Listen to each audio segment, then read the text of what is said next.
नमस्कार दोस्तों, आपको कश्मीरी मुसलमान जब भी दिखाया गया पत्थरबाज की शक्ल में दिखाया गया, लेकिन आज मैं आपको असल कश्मीरी मुसलमान दिखाती हूँ।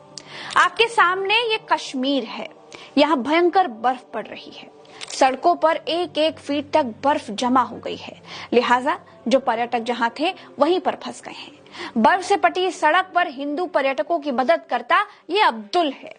बस में पर्यटकों को खिलाते ये आरिफ, हमजा और हिमाकत बेग जैसे लोग हैं। आपके सामने ये मस्जिद है। गोदी मीडिया ने आपको मस्जिद के भीतर आतंकी, जिहादी, थूकने वाले तबलीगी दिखाए हैं ना।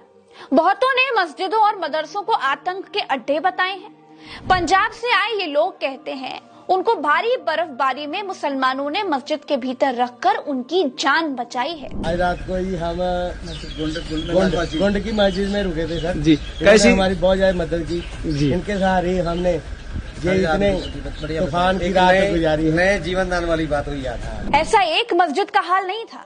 जब कश्मीर में होटल नहीं मिल रहे थे, मिल भी रहे थे तो गाड़ियां सड़कों पर चल नहीं पा रही थी, तो कश्मीरियों ने हिंदू भाइयों के लिए पास की मस्जिदों के दरवाजे खोल दिए।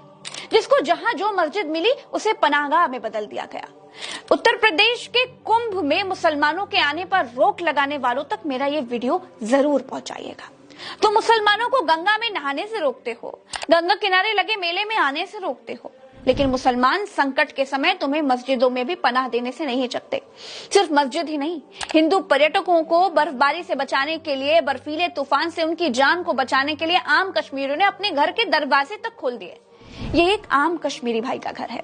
बैठने के लिए घर में जगह भले ही कम हो, लेकिन इतना बड़ा दिल दिखाकर ही इन लोगों ने हिंदू भाई बहनों का दिल जीत लिया। ऐसे लोग मैंने दुनिया में आज तक नहीं देखे जो इतनी मदद करते हैं। प्रज्ञा मिश्रा का ये वीडियो सारे नफरती बाबाओं तक जरूर पहुंचाइएगा। हिंदुओं को मुसलमानों के खिलाफ भड़काने वाले सारे नेताओं तक पहुंचाइएगा और उनसे पूछिएगा कि आपने तो कश्मीरी मुसलमानों को पत्थरबाज दिखाया था, मस्जिदों में आतंकी पलते हैं हमको ये बताया था, वो पूरा सच था या ये पूरा सच है? आज की यह खबर देखने का अगर समय आपके पास नहीं है तो कोई बात नहीं, वीडियो को सेव कर लीजिएगा, बाद में देखिएगा, लेकिन जब भी देखिएगा प्लीज पूरा देखिएगा।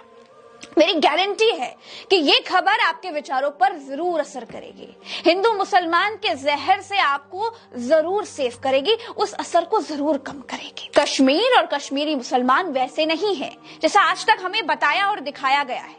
कश्मीरी मुसलमानों ने 1-2 नहीं 2000 हिंदू पर्यटकों को अपने घर और मस्जिदों में जगह दी। 1800 गाड़ियां बर्फबारी में फंसी हुई थी दोस्तों।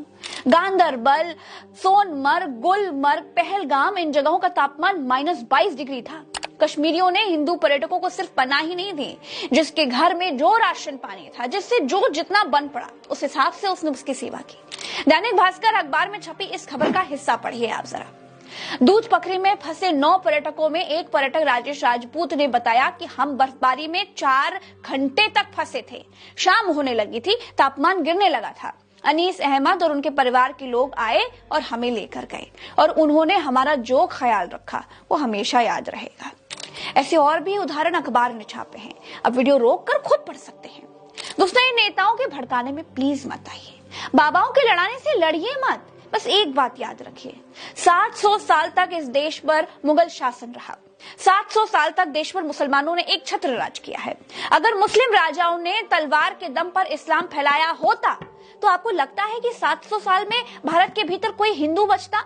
और अगर 700 सालों तक मुगलों ने भारत में तलवार के दम पर इस्लाम फैलाया था तो भारत में सिर्फ 20% ही मुसलमान क्यों रहे? क्यों बहुसंख्यक आबादी मुगल काल में भी हिंदुओं की ही थी? मेरे ये बताने का मतलब सिर्फ इतना है कि अपने अपने धर्म का प्रसार सब करते हैं, अपनी अपनी तरह से करते हैं।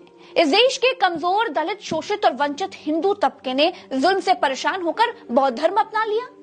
उस पर कोई बाबा, कोई नेता, कोई कुछ नहीं बोलता, लेकिन मुसलमानों के नाम पर ये सब आपको भड़काने के लिए चले आते हैं।